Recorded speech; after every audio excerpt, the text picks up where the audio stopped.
तर हामीले यो लड्दाखेरि के भने थाहा छ? बैंकको ब्याज 16% 18% थियो, लघु वित्त र सहकारीको ब्याज 28% थियो। अनि लघु वित्त र सहकारीले 1 लाख रुपियाँको कागज गराउँथ्यो, हातमा 60,000 मात्रै दिन्थ्यो। त्यो गर्नु हुँदैन भनेर हामीले आवाज उठाउँदाखेरि हामीलाई के भने थाहा छ मलाई? एकपल्ट त यता माथि पहाडबाट, यो ऐतिहासिक बजार हो, मेरो बुवाहरूले यहीँबाट नुन लगेर खाने बजार हो।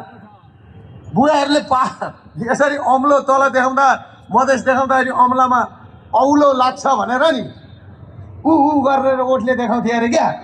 हामीलाई के भनेर चिस्काउँथे थाहा छ? नागरिक बचाउ अभियानका कार्यकर्ता भन्दा गरेर देखाउँथे, हातले देखाउँदैन थिए। अहिले कमसेकम मान्छे भेला भएर बुझ्न थालेका छन्।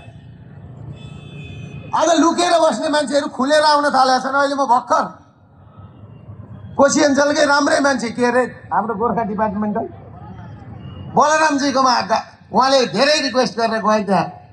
उहाँको पीडा पनि त्यही हो, सडकमै हो। निकालिदियो 35 दिने सूचना, 3 पुस्ते गाडी सुत्ता तान्ने भनेर। लुगा लगाएर के गर्नु? खोलेर लगा नाङ्गो बनाइदिइसक्यो।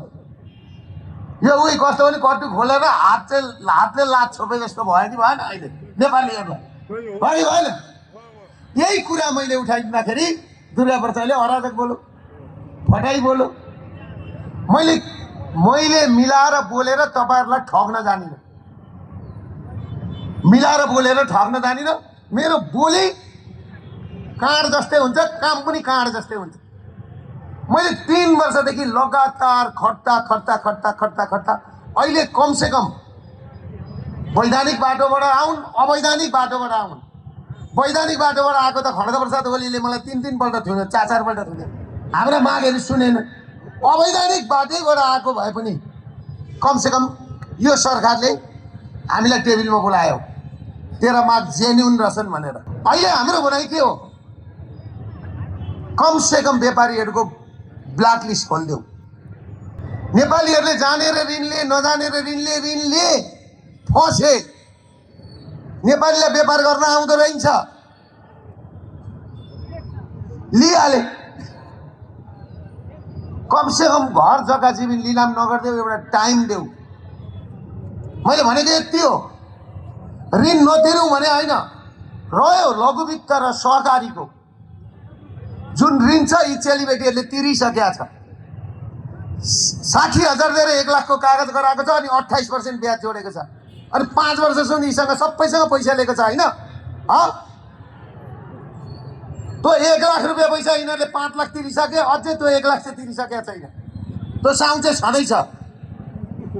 हामीले के भनेको भने त्यो 20 लाखदेखि मुनिका मान्छेहरू सबैभन्दा ज्यादा झुनिएर मर्ने, विष खाने भए कमसेकम तिनलाई बचाउँ। अहिले मेरो भनाइ त्यही हो।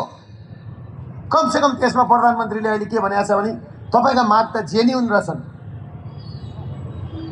हामी हेर्छौँ। त्यही भएको छ कुरा। र भोलि 15 गते फेरि अर्को वार्ताको लागि मलाई बोलाएको छ। अघि प्रधानमन्त्रीको स्वकीय सचिवालयबाट मलाई म्यासेज आएको छ, अघि बाटोमा आउँदै आयो। त्यसले गर्दाखेरि म तपाईँहरूलाई एउटा कुरा के भन्न चाहन्छु भने आज एउटा ऐतिहासिक दिन पनि हो।